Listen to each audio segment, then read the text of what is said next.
ఈ ప్రార్థన ఇచ్చున్నాము తండ్రి. ఆమేన్. చేరి వచ్చినటువంటి సిబిటి మైదుకూరు క్రీస్తు సంఘ సభ్యులకందరికీ మన రక్షకుడు మన విమోచకుడు యేసుక్రీస్తు నామమున వందనములు చెల్లిస్తూ ఉంటున్నాను. ట్రెబుల్ విచ్చు బాగా బేస్ ఎక్కువ ఉంది.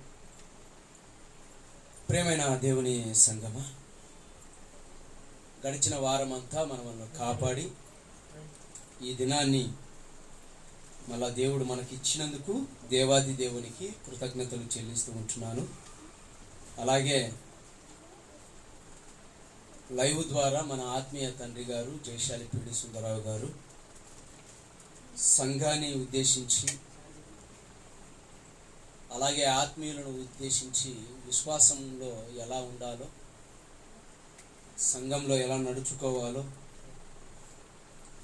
అద్భుతమైనటువంటి మాటలు లైవ్ ద్వారా మనం విన్నాము.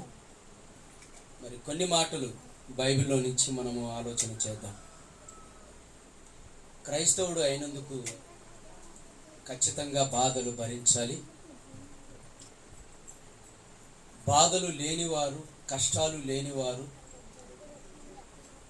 ఒక మాటలో చెప్పాలి అంటే పరలోకాన్ని స్వతంత్రించుకోలేరు. అవమానాలు, నిందలు, బాధలు, కష్టాలు ఇవన్నీ క్రైస్తవంలోకి వచ్చిన తర్వాత తప్పనిసరిగా ప్రతి ఒక్కరికి ఉంటాయి. అన్నదమ్ముల వలన, అక్క చెల్లెల వలన, బంధువుల వలన,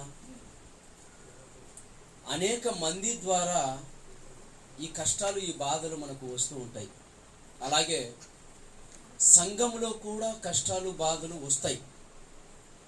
వచ్చినప్పుడు ఏం చేయాలి అంటే వాటిని ఎదుర్కోవాలి, వాటిని జయించాలి.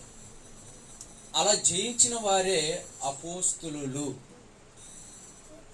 అపోస్తులులు అనగానే వాళ్ళందరూ అద్దాల మేడల్లో ఉండి హ్యాపీగా బ్రతికిన వారు కాదు, క్రీస్తు కోసం ప్రాణం పెట్టినటువంటి వారు. కనుక నిజముగా ఈరోజు సత్యవాక్యం ఎక్కడైతే ప్రకటింపబడుతుందో అక్కడ అపవాది ఎన్నో కుతంత్రాలు లేదా తన తంత్రాలను ఉపయోగించి సంఘాలలో ఎమడి చిచ్చు పెట్టడము దాని ఆనవాయితీ, దానికి ఉన్నటువంటి నైజం. అందుకే ప్రారంభపు సంఘములో ఏం జరిగిందో ఒక మాట మనం చూసుకుందాం. అపోస్తుల కార్యములు 12వ అధ్యాయము బైబిల్ నుంచి చూద్దాం. అపోస్తుల కార్యములు 12వ అధ్యాయము మొదటి వచనాన్ని ఒకసారి దయచేసి మనం చదువుకున్నట్లయితే అక్కడ వ్రాయబడినటువంటి ఒక మంచి మాట చెబుతున్నాడు. అపోస్తుల కార్యములు 12వ అధ్యాయము మొదటి వచనము నుండి చదువుకుందామా? చదవండి. దాదాపు అదే కాలమందు రాజైన హేరోదు సంఘపు వారిలో కొందరిని బాధ పెట్టుటకు బలాత్కారముగా పట్టుకొని యోహాను సహోదరుడైన యాకోబును ఖడ్గముతో చంపించెను. సంఘములో కొందరిని బలాత్కారముగా పట్టుకొని అన్న పదం ఉంది చూడండి. సంఘములో, ఏ సంఘములో అంటే క్రీస్తు సంఘములో అపోస్తులు చేస్తున్నటువంటి బోధ పైన ఎవరు కుట్ర పన్నారు అంటే ముందు అపవాదికి కుట్రలేసింది. ఆ తర్వాత రాజైనటువంటి హేరోదులోకి ప్రవేశించి దేవుని వాక్యాన్ని ఆ సంఘము ద్వారా ప్రకటింపకూడదు. ఏం చేయాలి అంటే నిజముగా అక్కడ ఉపయోగించినటువంటి పదం ఏంటంటే యాకోబు గారిని ఖడ్గముతో చంపించెను అన్నాడు. చూడండి, ఖడ్గముతో నరకబడేంత వరకు యాకోబు గారు ఏమండి దేవుని వాక్యాన్ని ప్రకటించడంలో వెనుతీయలేదు. దేవుని కోసము, దేవుని మాటల కోసము, సంఘము కోసము తన ప్రాణాన్ని త్యాగము చేశాడు. ఆ తర్వాత జరిగినటువంటి సందర్భాన్ని మనం చదువుకుంటూ వెళితే, కిందికి చదవండి అలాగే. ఇది యూదులకు ఏది ఇష్టమైన కార్యము అంటే మనుషులను చంపుటకు. ఏ మనుషులను అంటే క్రీస్తును నమ్మినటువంటి వారిని చంపుటకు వారికి యూదులకు ఇష్టమైన కార్యక్రమం. ఏమంటే యేసుక్రీస్తు ఎవరో మనకు తెలుసు. ఆయన కూడా యూద గోత్రపు సింహం, యూద వంశానికి సంబంధించిన వాడు. అంటే దాయాదిల్లే ఏం చేస్తున్నారంటే ఏమండి వాక్యములో ఎదుగుతున్నటువంటి ఏమండి తమ్ముని మీద కక్ష కట్టారు. ఒక మాటలో చెప్పాలంటే యేసుక్రీస్తు మీద కక్ష కట్టారు, క్రైస్తవ్యం మీద కక్ష కట్టారు. యేసుక్రీస్తును ఏమండి ప్రకటించి చంపడానికి సిద్ధపడిపోయారు. అలా చంపినటువంటి ఏమండి ఖడ్గముతో చంపబడినటువంటి వాడే యాకోబు గారు.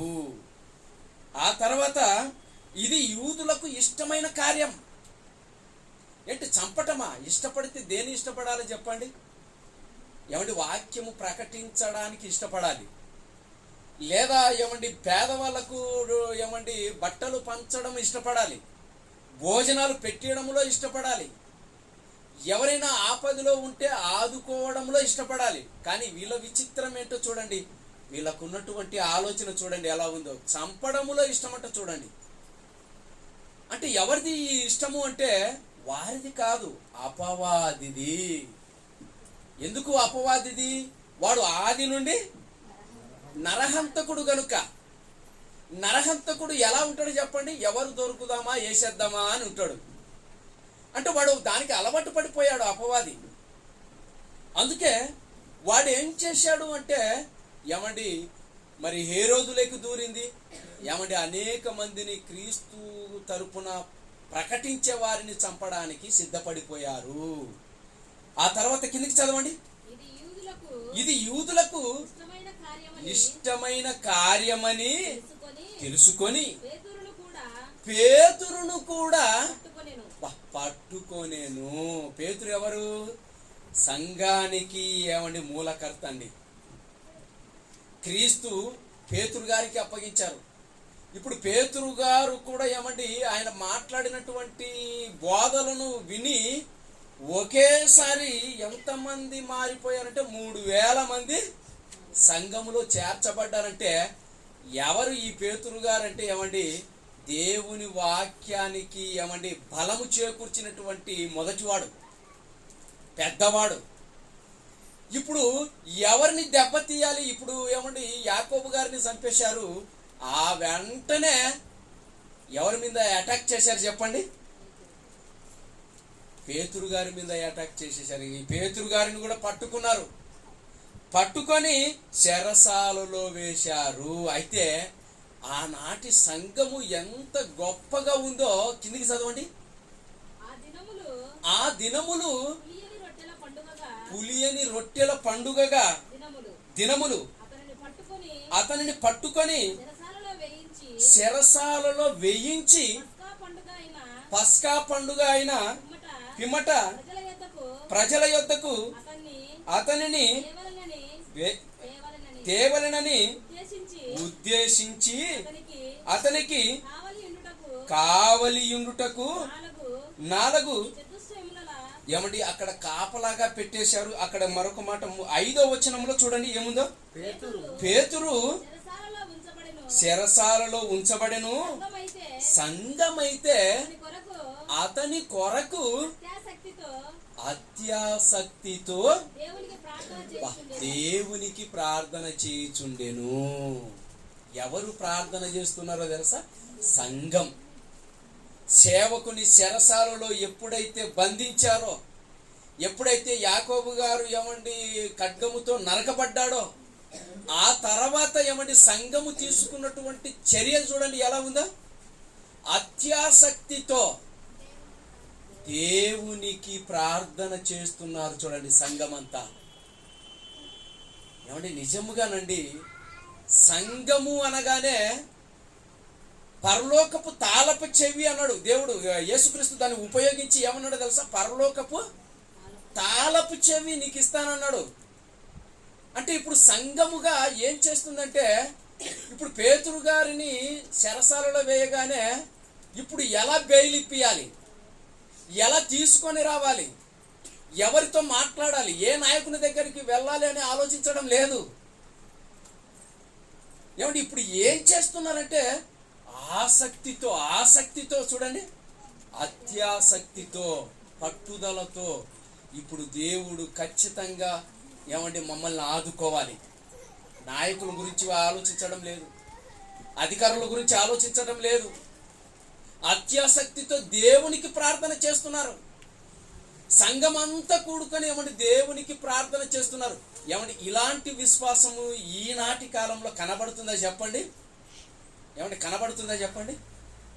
కనిపించదండి, ఎక్కడా కనిపించదు. వస్తాము, వింటాము, ఆ తర్వాత వెళ్ళిపోతాము, ఏమీ పట్టించుకోము.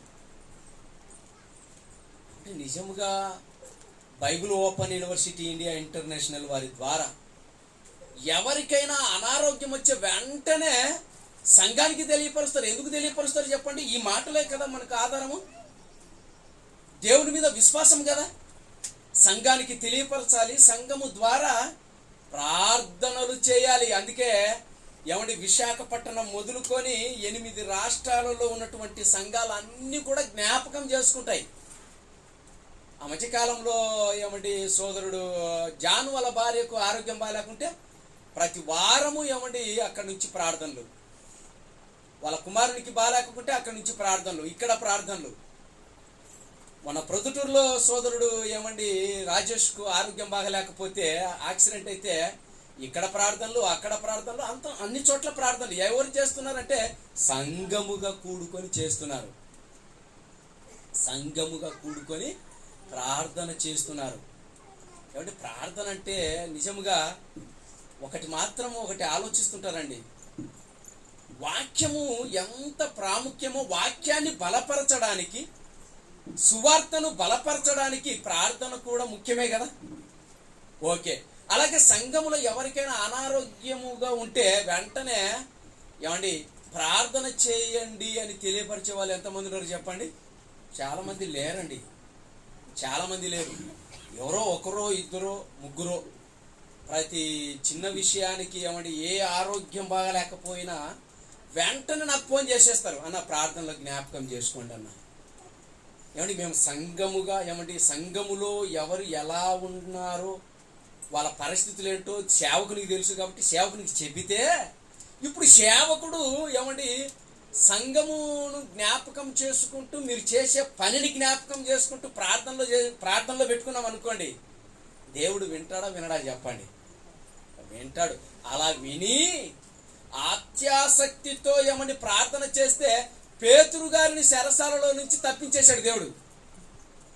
అక్కడి నుంచి చదువుకుంటూ పోతే ఏమండి ఉంటుంది ఆ మ్యాటర్, ఏమండి చాలా ఉంటుందండి. కాకపోతే మీకు కొద్దిగా షార్ట్కట్లో మీకు అర్థం కావడానికి చెప్తున్నాను. అంటే దేవుడు చేసిన మేలులు ఎన్నో ఉన్నాయి. అవన్నీ కూడా మనం ఏం చేయాలంటే విశ్వాసముతో మనం కొనసాగించాలి. కష్టాలలో, బాధలలో ఉన్నప్పుడు నిజముగా వెంటనే దేవుణ్ణి ఆశ్రయించాలి. దేవుని అస్సలు ఆశ్రయించమండి. ఎందుకు నాకు ఇలా జరిగింది అని అనుకుంటామే తప్ప, దేవా నాయన నేనేం చేశాను, నాకెందుకు ఈ సమస్య వచ్చింది, ఒకసారి నన్ను జ్ఞాపకం చేసుకుని ఆయన నీ పనిలో నేను ఉంటాను అన్నవారు ఎవరున్నారు చెప్పండి? ఉండాలండి. అదేనండి అక్కడ నేర్పిస్తున్నటువంటి మాట. సంఘము సేవకుని కొరకు ప్రార్థన చేస్తున్నారు. సంఘము అని చెబుతూ నిజంగా అక్కడ మరొక మాట చెబుతున్నాడు. 12లో చూడండి, ఇట్లు ఆలోచించుకొని అతడు మార్కు అను మారు పేరు గల యోహాను తల్లి అయిన మరియా ఇంటికి వచ్చెను. అక్కడ అనేకులు కూడి ప్రార్థన చేయుచుండిరి. ఎవరికైనా అనారోగ్యముగా ఉన్నప్పుడు ఏంటంటే అందరూ ఒక చోటికి చేరి ప్రార్థనలు చేస్తున్నారు అంటే ఏమండి ఎంత గొప్ప సంఘం చెప్పండి, ఎంత గొప్ప సంఘము. ఏమండి వాస్తవానికి ఒక మాట చెప్తాను, కరోనాలో సమస్యలు చాలా తీవ్రంగా ఉన్నాయి. ఎవరికి కరోనా వస్తుందో ఎవరు చనిపోతారో తెలియని పరిస్థితిలో ఉన్నారు. అప్పుడు వాస్తవానికి ఏంటంటే మేము ఒక 5-6 మందిని కలిసి చేలల్లోకి పొలంలోకి వెళ్ళిపోయి ఆ జాకోబన్న నేను మరికొందరం వెళ్ళిపోయి ఏమండి సంఘములు అన్నిటి కొరకు ప్రార్థన చేశాము. ప్రొద్దుటూరు, మైదుకూరు, ఆ తర్వాత ఎర్రగుంట్ల, అన్ని సంఘాలు కడప జిల్లాలో ఎన్ని ఉన్నాయో అలాగే ఏమండి యూనివర్సిటీకి సంబంధించిన క్రీస్తు సంఘాలు అన్ని ఎన్ని ఉన్నాయో అన్ని సంఘాల కొరకు ప్రార్థనలు చేశాము. ఎవరికి అనారోగ్యంగా ఉన్నా ఏమండి పేదరికంలో అన్నము లేకపోయినా వారి కొరకు ప్రార్థనలు చేశాము, సహాయము చేశాము. అంటే సంఘంగా మనం ఏం చేయాలి అంటే మేలుకరంగా ఉండాలి, మేలు చేసేవారిగా ఉండాలి.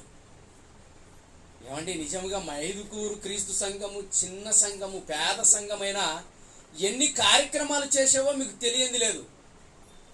సిబిటి మైదుకూరు కొట్టండి, ఏమండి కరోనాలో ఏమేమి కార్యక్రమాలు చేసామో, ఎంతమందికి కూరగాయలు పంచామో, ఎంతమందికి బియ్యం ప్యాకెట్లు పంచామో అక్కడ ఉంటుంది, పాటల రూపంలో పెట్టాము. అంటే సంఘముగా మనం ఏం చేయాలి అంటే ప్రతిదీ దేవునికి ప్రార్థించాలి. అలా అని కష్టాలు బాధలు రావంటే వస్తాయి. ఎందుకు రావు?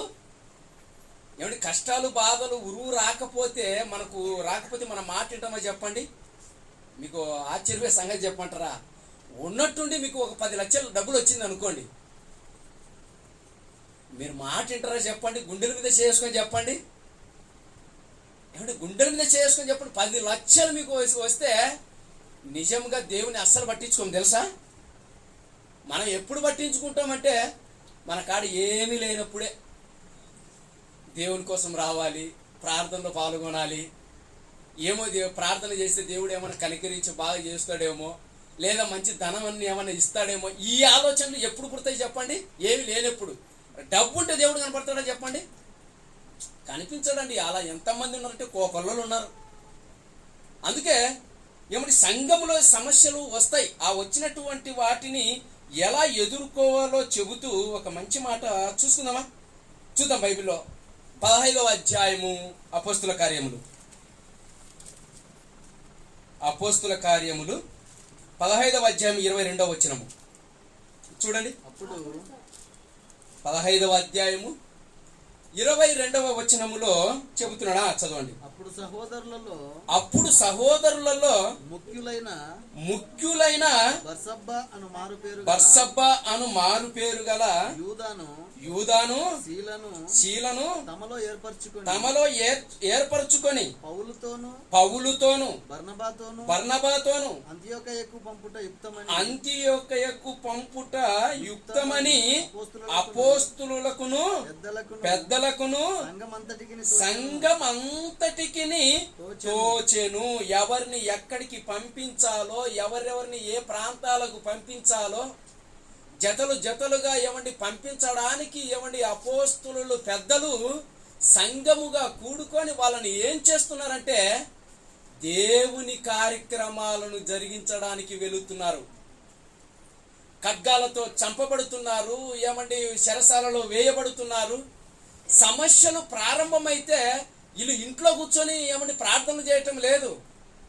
ఆ తర్వాత తీసుకున్నటువంటి నిర్ణయం ఏంటంటే దేవుని వాక్యం ఏ విధము చేతనైనా సరే మేము ప్రకటించాలి, మేము వెళ్ళాలి, సంఘాలకు తెలియపరచాలి, సంఘాలను అభివృద్ధి చేయాలి. ఇదండి వాళ్ళు ప్రాణానికి తెగించి ఏమండి పెద్దలందరూ ఒకటైపోయి ఏమండి వాళ్ళని ఏకము చేసి పంపిస్తున్నారండి. పంపిస్తుంటే ఏం జరిగిందో చదవండి. అలాగే కిందికి వీరు రాసి వారి చేత పంపినది ఏమనగా, వారి చేత లేఖనాలను వ్రాసి వారి చేత పంపినది ఏమనగా, అపోస్తలులను పెద్దలైన సహోదరులను అంతియొకయలోను సిరియాలోను కిలికియలోను నివసించుచు అన్యజనులుగా ఉండిన సహోదరులకు శుభము. ఏమండి, వాళ్ళు చేస్తున్నటువంటి బోధ ఎలా వెళ్ళిపోతుందంటే అన్య జనులలోకి వెళ్ళిపోతున్నారు. అన్య జనులుగా ఉన్న వారిని ఏమని ప్రేమిస్తున్నారు, దేవుని వాక్యాన్ని ప్రకటిస్తున్నారు. అలా ప్రకటిస్తుంటే అక్కడ కొన్ని సమస్యలు ప్రారంభమయ్యాయి సంఘానికి. ఎవరు వెళ్ళిపోయినటువంటి ఈ పెద్దలలో ఎలాంటి సమస్యలు ప్రారంభమయ్యాయో 24వ వచనములో చూడండి. కొందరు మా యొద్ద నుండి వెళ్ళి అదండి మా యొద్ద నుండి వెళ్ళి తమ బోధ చేత మిమ్మును కలవరపరచి మీ మనసులను చెరుపుచున్నారని వింటిమి. అపవాది ఎక్కడైతే ఏమండి దేవుని వాక్యము ప్రబలుతుందో, ఎక్కడైతే వాక్యము ప్రకటింపబడుతుందో సత్య వాక్యానికి అడ్డు తగులుతున్నాడు అపవాది. ఏమిటి, పెద్దలను అందరినీ పంపిస్తే ఇప్పుడు వారిలోనే బోధలో మార్పు వచ్చేసింది. చూడండి, బోధలో మార్పు. ఏమండి, నిజముగా పెద్దలుగా పంపించినప్పుడు ఆ బోధను ఎలా బోధించాలంటే సంఘమునకు అనుకూలమైనటువంటి, దేవునికి క్రీస్తుకు అనుకూలమైనటువంటి బోధ చేయాలి. ఎక్కడికి వెళ్ళిపోయినా బోధ మారకూడదు. అందుకే మన ఆత్మీయ తండ్రి గారు ఒక మాట మాట్లాడుతుంటాడు, జయశాలి గారు. ఏమంటున్నారో తెలుసా, సంఘాలు ఎన్ని ఉన్నా, సంస్థలు ఎన్ని ఉన్నా, బైబిల్లో ఉన్నటువంటి సత్యవాక్యము, బైబిల్లో బోధ మాత్రం మారకూడదు అన్నాడండి. అది క్రీస్తు సంఘం. బైబిల్ బోధ మారకూడదు. ఈరోజు బోధ మారుతుంది అంటే మీరు వెంటనే అర్థం చేసుకోవాలి, ఇది క్రీస్తు సంఘము కాదు, అపోస్తుల బోధ కాదు.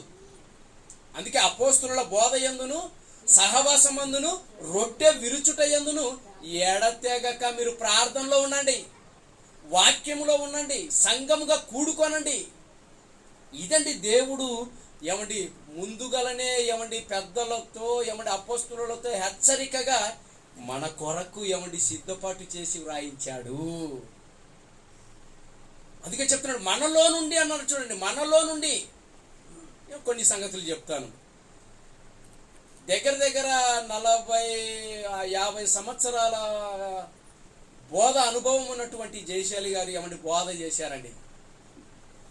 మేము ఏమండి నిజంగా 98లో ఆత్మీయ తండ్రి గారి వాక్యము విన్నాము. జాకోబన్న గారు, నేను అక్కడ నుంచి ఇంతవరకు తిరగలేదు. ఆ వాక్యం నేర్చుకుంటున్నాము, క్యాసెట్లు వింటున్నాము, పుస్తకాలు చదువుతున్నాము. ఏమండి ఆయన మీటింగు ఏ ప్రాంతంలో పెట్టినా, ఏ సిటీలో పెట్టినా ఎంత దూరమైనా వెళ్ళిపోతా ఉన్నాం. అక్కడ స్టేజీల దగ్గర పండుకొని, రాత్రి అంతా అక్కడ పండుకొని, పగలంతా క్లాసులు విని, మళ్ళీ నైట్ వాక్యం విని అక్కడే పండుకొని, ఆ నెల్లూరు కానీ ఏమంటే ఆ విజయవాడ కానీ ఏమంటే గుంటూరు కానీ అలాగే కర్నూలు కానీ ప్రతి ప్రాంతానికి వెళ్ళిపోయి స్టేజీల దగ్గరనే పండుకొని, ఆ పట్టలు పరుస్తారు చూడండి కూర్చోడానికి, ఆ పట్టలు కప్పుకొని పండుకునే వాళ్ళం. అంటే వాక్యం పట్ల ఉన్నటువంటి ఆసక్తి, శ్రద్ధ. అందుకేనండి ఈరోజు దేవుని కృప వల్ల ఏమండి నిజంగా అదే జయశాలి గారి దగ్గర ఆయన పిల్లలముగా వాక్యము చెప్పేంత గొప్పవారిగా ఉన్నాం. అందుకే వాక్యము ఇప్పుడు ఎగ్జామ్ రాస్తున్నటువంటి పిల్లలకు చాలా అవసరం ఈ మాటలు. ఎగ్జామ్ రాస్తున్నటువంటి మరి సిబిటి మైదుకూరు కానీ, ప్రొద్దుటూరు కానీ, ఏమంటే ఎర్రగుంట్ల కానీ ప్రతి ఒక్కరికి, ఎందుకంటే ఈ మాటలు చాలా ప్రాముఖ్యమైనవి కనుక మనం జాగ్రత్తగా వినాలి. అందుకే చెబుతున్నాడు, నిజంగా మేము ఇంత అనుభవంలో ఉన్నప్పుడు మా ముందు వాక్యం చెప్పేవాళ్ళు ఏమంటే చాలా మంది డిప్యూటీ డైరెక్టర్లు ఉండేవాళ్ళండి. సత్యవేగ సాగరు అనే ఆయన ఒక ఆయన, సునీల్ కుమార్ అనే ఆయన ఒక ఆయన, అలాగే బి జాన్ అని ఒక ఆయన. ఇప్పుడు ఇలా చాలా మంది పెద్ద ఆయన దగ్గర ఉన్నారు. ఆ తర్వాత మేము అనుకునే వాళ్ళము, డాడీ తర్వాత ఇదిగో ఫలానా ఆయన, డాడీ తర్వాత ఫలానా ఆయన వాక్యం బాగా చెప్తుండారు అని అనుకునే వాళ్ళం. ఆ తర్వాతనండి ఏమండి కొన్ని కష్టాలు బాధలు ప్రతి ఒక్కరికి వస్తాయి కదా, అవి రాగానే సంఘాన్ని విడిచిపెట్టేసి నేర్పించినటువంటి ఏమండి గురువును విడిచిపెట్టి పక్కకి వెళ్ళిపోయారండి. పక్కకి వెళ్ళిపోయి ఏం చేశారో తెలుసా? ఆశ్చర్యపోయే సంగతి, ఆశ్చర్యపోయే బోధ మార్చేశారండి. బోధనే మార్చేశారు. ఎలాంటి బోధ వచ్చిందంటే యేసుక్రీస్తు దేవుని కుమారుడు కాడు, అసలుకి యేసుక్రీస్తును స్తుతించకూడదు, దేవుని కుమారుడు కాదు, ఆయన నరుడే, స్తుతులు ఆయనకు చెల్లించకూడదు అనే బోధ చేసేశారు. ఎప్పుడైతే ఈ బోధ చేసేశారో ఆ బోధ విన్నటువంటి వారు కొందరు ఏం చేశారంటే ఆయన వైపు మళ్ళీపోయారు. మన ఈ మైదుకూరు అలాగే ప్రొద్దుటూరు ఈ ప్రాంతాలలో కూడా ఆయన అభిమానులు ఇప్పటికీ ఉన్నారు. బి జాన్ అలాగే మరికొందరు మార్చేశారు. మార్చడమే కాకుండా మన వాళ్ళు ఏమంటే నిజంగా మన సంఘం నుంచి అక్కడికి వెళ్ళిపోయారు అనుకోండి, వాళ్ళ సభలకు వెళ్ళిపోయినా అలాగే వాళ్ళతో ఫోన్లలో మాట్లాడిన వెంటనే వాళ్ళు ఏం చేస్తారో తెలుసా? ఏమండి వెంటనే పిడి సుందరరావు గారు బోధించే బోధ కరెక్ట్ కాదు, ఆయన ఫలాంది ఇది చెప్పాడు, ఫలాంది ఇది చెప్పాడు. ఆయన దగ్గర ఉన్నప్పుడు ఎలా మాట్లాడారో తెలుసా?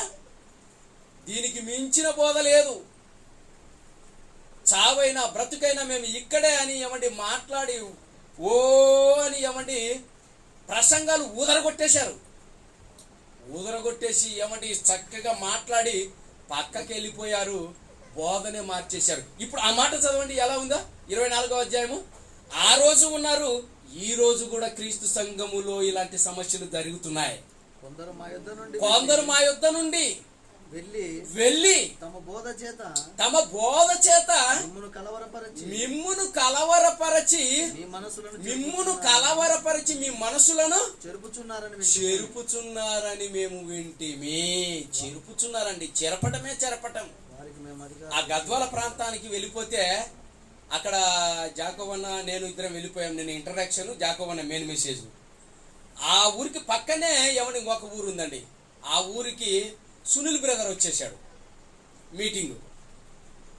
వాళ్ళు వచ్చి ఇక్కడ పాంప్లెట్ వస్తున్నారు. పాంప్లెట్ వస్తుంటే మేమేమన్నామంటే మా దగ్గరకు వచ్చేసారు కొందరు, వాళ్ళే వచ్చేసారు. వచ్చేస్తేనే అన్న మీరు వాక్యం బాగా చెప్పారని అని పొగిడేశారు. ఆ తర్వాత సునీల్ మీటింగ్ ఉంది, వీళ్ళందరినీ ఎక్కడ తీసుకుపోతామంటే అప్పుడు మాటకు వచ్చేసి ఆయన BOEYలో నుంచి జయశాలి గారి నుంచి పక్కకి వెళ్ళిపోయినాడు అన్నామండి. అక్కడ కొన్ని సందర్భాలలో కొందరు సహోదరులు మా దగ్గరికి సమస్యలు తీసుకొచ్చారు. అంటే వాళ్ళకి అదేం లేదన్నా, మాకు సునీల్ అన్న చెప్పాడు, డాడీతోనే కలిసి ఉన్నానన్నాడు, ఇదన్నా అదన్నా అని చెప్పాడు. చెప్తే అంటే పక్కకి వెళ్ళిపోయి అప్పటికే 2 సంవత్సరాలు అవుతుంది, మళ్ళీ కలిసి ఉన్నాడు అని చెప్పడం అన్నది మేము స్వయంగా విన్నటువంటి మాట. అంటే ఏంటి వాళ్ళ పరిస్థితి అంటే, వాస్తవానికి ప్రక్కకు వెళ్ళిపోతే, సంఘాన్ని విడిచిపెట్టి పక్కకి వెళ్ళిపోతే ఏమంటే ప్రబల లేరు. ఇది బాగా జ్ఞాపకం పెట్టుకోండి, ప్రబల లేరు. వాక్యంలో ప్రబల లేరు. ఎందుకు ప్రబల లేరు అంటే ఉన్నమతి కూడా పోతుంది. ఉన్నవాడు విడిచిపెడితే ఉన్నమతి పోతుంది అన్నట్టు ఏమంటే నిజముగా వాక్యము కూడా వాళ్ళలో ఉండదు, దేవుడు ఇవ్వడు. సత్యవాక్యములో ఎప్పుడైతే అంటుకట్టుకొని ఉంటారో ఆ వాక్యములో ఏమండి అన్ని చోట్ల కనబడతాడండి. కడప జిల్లాలో నరసింహులు అని ఒక ఆయన ఉన్నాడు. ఆయన కూడా వాక్యంలో నుంచి ఎప్పుడైతే BOEలో నుంచి పక్కకి వెళ్ళిపోయాడో ఇప్పటికీ అడ్రస్ ఎక్కడ కనిపించడం లేదు.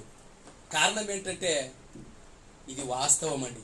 అందుకే ఈ మాటలన్నీ చెబుతున్నటువంటి మేము ఒకసారి జాకో బ్రదర్ నేను ఇద్దరం మాట్లాడుకుంటూ పాస్టల్ మీటింగ్ అంటే మన BOEY మీటింగే ఏర్పాటు చేసినప్పుడు అక్కడ ఒక సందర్భం జరిగినప్పుడు కొందరు అడిగారు, పొద్దుటూరులో మీటింగ్, బాడీ మీటింగ్, కొందరు అడిగారు. అలా అయితే అది వాక్యం కదా, ఇది వాక్యం కదా అని ప్రశ్న చేసే వాళ్ళు ఉంటారు. వాళ్ళు చెప్పేది వాక్యం కదా అని, వాళ్ళు చెప్పేది వాక్యమే, కానీ సంఘానికి వెళ్ళి బలపడి వాక్యములో మీరు ఎదగండి అని చెప్పాలా తప్ప మీరు దానికి పోవద్దు అని చెప్పి ఏమని చెరిపేసే వాళ్ళు ఉంటారు. అందుకే వాళ్ళు కొందరు చెరిపేసేవాళ్ళు మాయ మాటలు చెప్పి. అలాంటి వారితో మనం ఏం చేయాలి చెప్పండి? బహు జాగ్రత్తగా ఉండాలి. అందుకే మాట్లాడుతూ ఏమన్నాడంటే జాకో బ్రదర్ నేను మాట్లాడుతూ ఒక మాట అన్నాం, ఒకవేళ ఈ సత్యము తెలియనప్పుడు మనకు వాక్యం అనేది తెలియదు. గుంటూరు యాసన్ అంటే మాకు బాగా పిచ్చి. యాసన్న గారంటే ఆ పాటలు, ఆ మెసేజ్లు అంటే భలే పిచ్చి మాకు. కాబట్టి మేము కూడా హల్లెలూయా స్తోత్రము, ఆ తర్వాత ఏమండి ప్రైజ్ ది లార్డ్ బ్రదర్ అని అనుకుంటూ ఏమండి స్వస్థతలలో ఉన్నాం మేము కూడా. అయితే జయశాలి గారు 98లో మన ఆత్మీయ తండ్రి గారు మరి ఎప్పుడైతే పరిచయం అయ్యారో అక్కడ నుంచి వెనుతిరగలేదు ఇప్పటి వరకు. అప్పుడు మేము మాట్లాడినటువంటి మాట ఏంటో తెలుసా, భవిష్యత్తులో ఒకవేళ ఏదైనా పొరపాట్లు జరిగి జయశాలి గారిని అలాగే క్రీస్తు సంఘమును విడిచిపెట్టి వేరే బోధ చేశామనుకోండి, మీరు మమ్మల్ని కూడా నమ్మాల్సిన అవసరం లేదు అన్న మాట మాట్లాడామండి. ఒకవేళ నేను ఈ కాలేజీలో ఉన్నాను, నేను ఈ బోధలో లేకోకుండా, అపోస్తలుల బోధలో లేకుండా, క్రీస్తు సంఘములో సరిగా లేకుండా ఏమండి నేను వేరే బోధలోకి వెళ్ళిపోయాను అనుకోండి, నేను వేరే విధంగా వెళ్ళిపోయాను అనుకోండి, నన్ను బట్టి మీరు నాయంబడి రావాల్సిన అవసరం లేదు.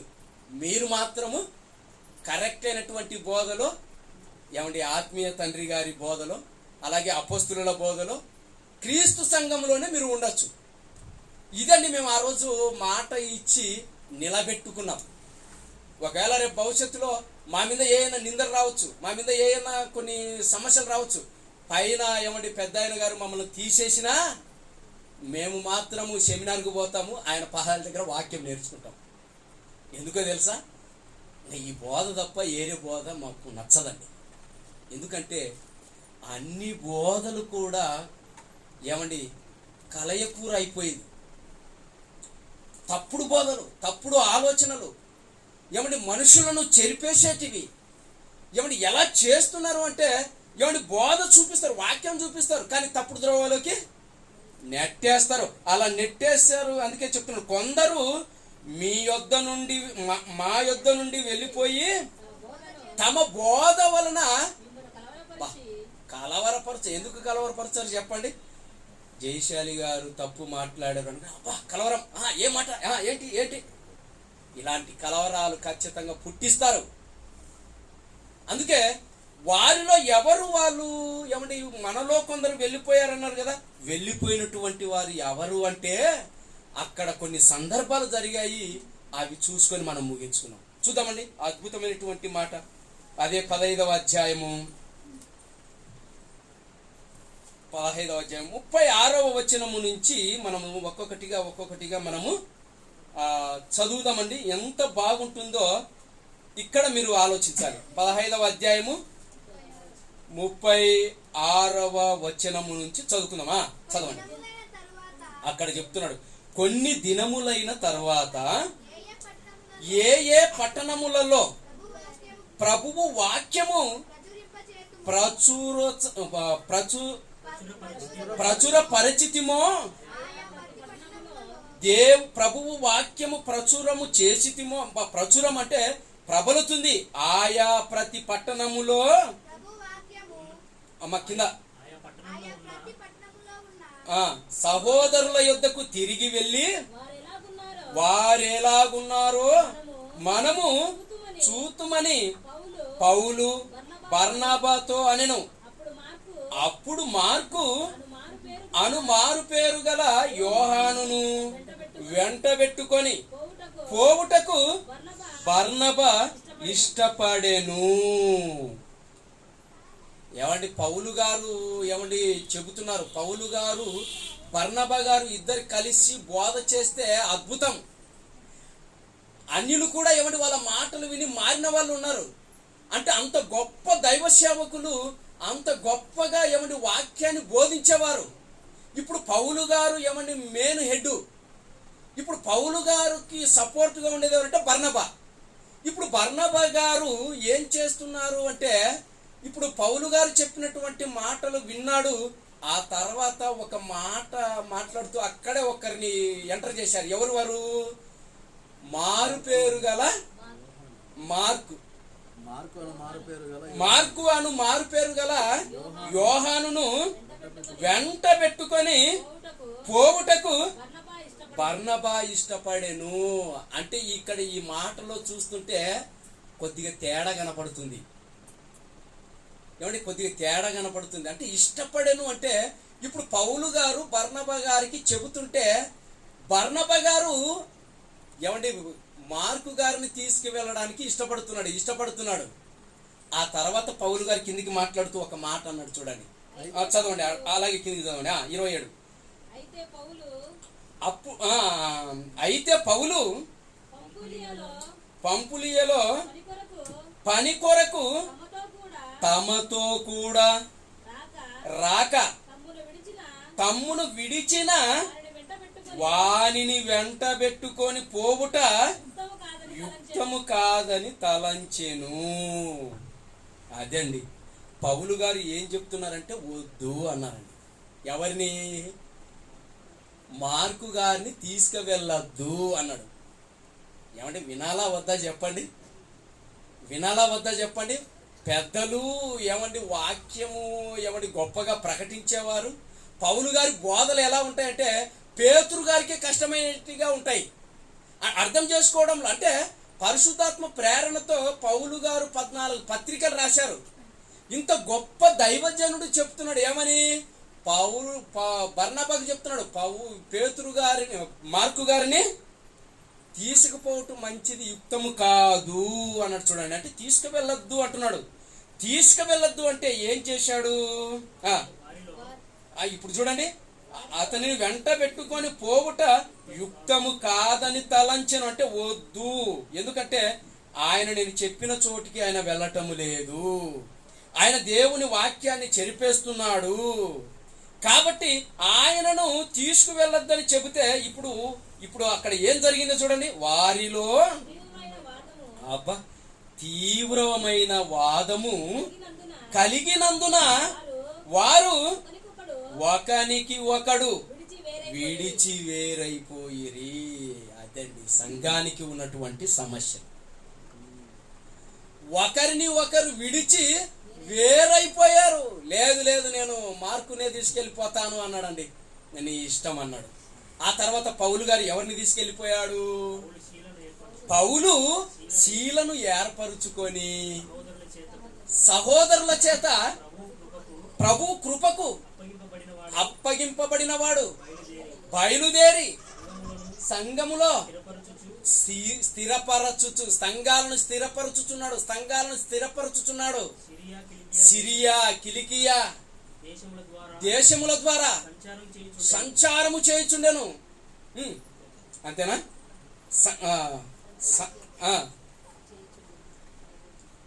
మళ్ళా చదవండి అన్నమాట. వారిలో తీవ్రమైన వాదము కలిగినందున వారు ఒకనికి ఒకడు విడిచి వేరైపోయిరి. బర్నబా మార్కును వెంట పెట్టుకొని ఓడ ఎక్కి కృపకు వెళ్ళెను.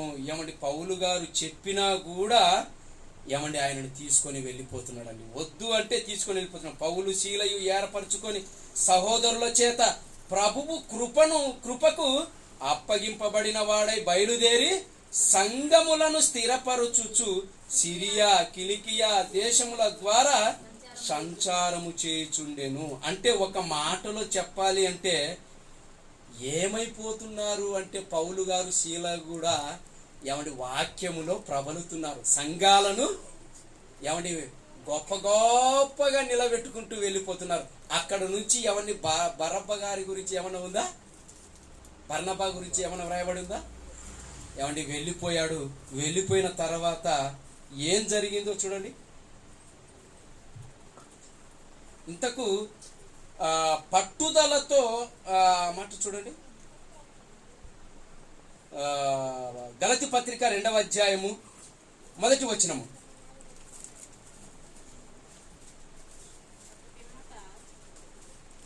అటు పిమ్మట గలతీ పత్రిక 2వ అధ్యాయము 1వ వచనము. అటు పిమ్మట 14 సంవత్సరములైన తరువాత నేను తీతును వెంట పెట్టుకొని బర్నబాతో కూడా యెరూషలేమునకు తిరిగి వెళ్ళి తిని. ఇక్కడ మార్కు గారు లేరు. అంతేనా? ఏమైపోయారు? 14 సంవత్సరాల తర్వాత ఇంకా కనుమరుగైపోయాడు. ఇంకా వాక్యానికి దూరం అయిపోయారు. ఇప్పుడు ఏమండి సంఘాలకు దూరం అయిపోయారు. 14 సంవత్సరాల తర్వాత ఏమంటే తీతును వెంట పెట్టుకొని వచ్చేసాడు చూడండి. చివరికి ఏం జరిగింది? ఇంతకు మార్కునే ఎందుకు తీసుకొని వెళ్ళిపోయాడు అంటే అక్కడ ఒక అద్భుతమైనటువంటి మాట ఉందండి. ఇంతకు ఈ మార్కు ఎవరు అంటే అక్కడ ఒక మాట చెప్తాడు. ఎక్కడ చూద్దాం ఆ మాట కూడా. కొలసీలకు రాసిన పత్రిక 4వ అధ్యాయము, కొలసీలకు రాసిన పత్రిక 4వ అధ్యాయము 10వ వచనము. నాతో కూడా చెరలో ఉన్న అరిస్టార్కును బర్నబాకు సమీప జ్ఞాపికే అయిన మార్కును అన్నాడు. అంటే సమీప జ్ఞాపికే అయిన మార్కు అంటే ఎవరు అనుకుంటున్నారు? మార్కు గారు బంధువు, సమీప బంధువు. ఏమండి, ఇక్కడ దేవుని వాక్యం గొప్పదే, బంధువు గొప్పడా? బంధువు ముఖ్యమా, దేవుని వాక్యము ముఖ్యమా? అదండి. ఇప్పుడు బర్నబా ఎందుకు మార్కును వెంట పెట్టుకొని పోయాడు? పౌలు గారు వద్దన్నా, బంధువు కాబట్టి. అంటే వాక్యం ముందు ఏమండి బంధువర్గము చెల్లదు. అందుకేనండి యేసుక్రీస్తు ప్రభులు వారు మాట్లాడుతూ ఏమన్నాడో తెలుసా? ఎవరు నా తల్లి అన్నాడు. ఈ మాటలు గుర్తులేవా? ఎవరు నా సోదరులు అన్నాడు. ఎవరు నా తల్లి, ఎవరు నా సోదరులు అన్నాడు అంటే అక్కడ మనకు అర్థమైపోవాలి క్రీస్తు కూడా ఎవరికి ప్రియారిటీ ఇచ్చాడు ఎక్కువ? దేవుని వాక్యానికి, దేవునికి. అందుకే అక్కడ ఉన్న వారిని అందరిని చూపించామన్నారు తెలుసా? ఇదిగో నా బంధువులు, నా తల్లియు, నా సోదరులు. ఎవరు అంటే ఇదిగో ఇక్కడ సంఘములో కూడుకున్న వాళ్ళందరూ కూడా నా బంధువులు అన్నాడండి. నిజంగా ఈ పదాన్ని ఎప్పుడూ మేము జ్ఞాపకం చేసుకుంటూ ఉంటాం. అందుకేనండి వాస్తవానికి నిజమైన క్రైస్తవులకు, క్రీస్తు కోసము ఏమండి పోరాటం చేసేవారికి బంధువర్గం సపోర్ట్ ఉండదు తెలుసా? ఏమండి, నాకు ఆరోగ్యం బాగలేక ఉంటే ఎవరు ఫోన్లు చేశారనుకుంటున్నారు? ఏమండి, మా అక్క, మా బావ, మా అన్న, మా వదిన, మా బంధువులు ఎవరు ఫోన్లు చేయలే, ఇప్పటికీ ఫోన్లు చేయలే. అంటే నన్ను ఎవరు చూసుకున్నారు చెప్పండి? ఏమంటే డబ్బులు ఇచ్చేవాళ్ళు, ప్రేమగా వచ్చి చూపించేవాళ్ళు, ప్రార్థనలు చేసేవాళ్ళు. ఎవరు ప్రార్థన చేస్తారు చెప్పండి? అందుకే సంఘముగా మీరేం చేయాలి? ప్రార్థించాలి, ప్రార్థించాలి, ప్రార్థించాలి. ఏమండి, నిజముగా అక్కడ చెప్పినటువంటి మాట ఏంటో తెలుసా? ఏమండి, పౌలు గారి మాటనే ధిక్కరించేశాడండి బర్నబా. అందుకే ఆయన ప్రబల లేదు. ప్రబలింది ఎవరు చెప్పండి? పౌలు గారు, శీల. వాళ్ళిద్దరూ అంచెలంచెలుగా ఏమండి ఆ కలికి దేశాలకు వెళ్ళిపోయి ఏమండి వాక్యాన్ని ప్రకటించి గొప్పగా ఏమండి సేవ చేశారండి. అదండి ప్రేమైన దేవుని పిల్లలారా, వాక్యము కొరకు మనం ఏం చేయాలి అంటే ఏమండి మన ప్రాణాలను కూడా లెక్క చేయకూడదు. అందుకే సంఘముగా కూడి వాళ్ళు ఏం చేశారు? ఏమండి ఎడతెగక ప్రార్థనలు చేశారు. దాదాపు అదే కాలమందు రాజైన హేరోదు ఏమండి సంఘము వారిలో కొందరిని బాధ పెట్టి బలత్కారముగా పట్టుకొని ఏమండి యోహాను సహోదరుడైనటువంటి యాకోబును చంపితే సంఘముగా వాళ్ళు కూడుకొని అత్యాసక్తితో ప్రార్థనలు చేస్తున్నారు.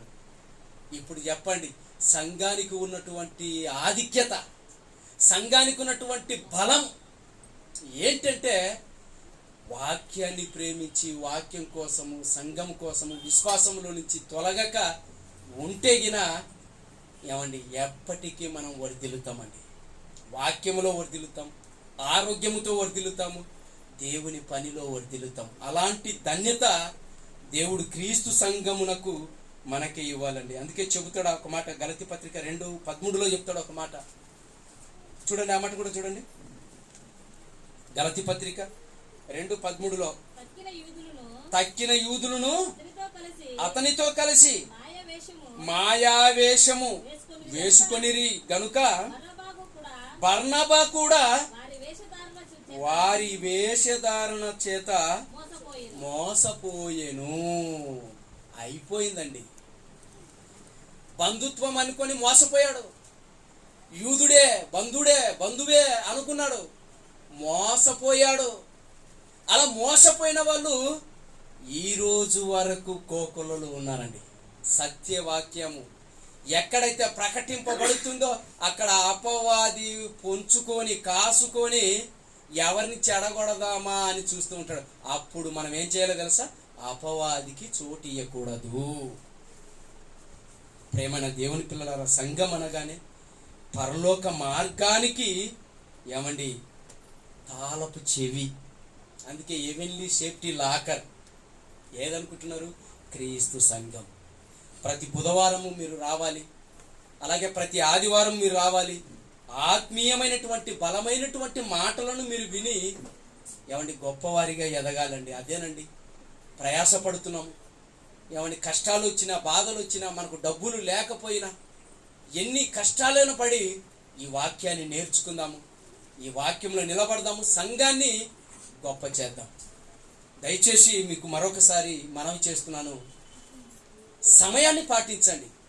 మీరు సమయాన్ని పాటించటము నాకు భయపడి కాదు, దేవునికి భయపడి. 10కి ప్రారంభం అవుతుంది, 10:30కు రండి.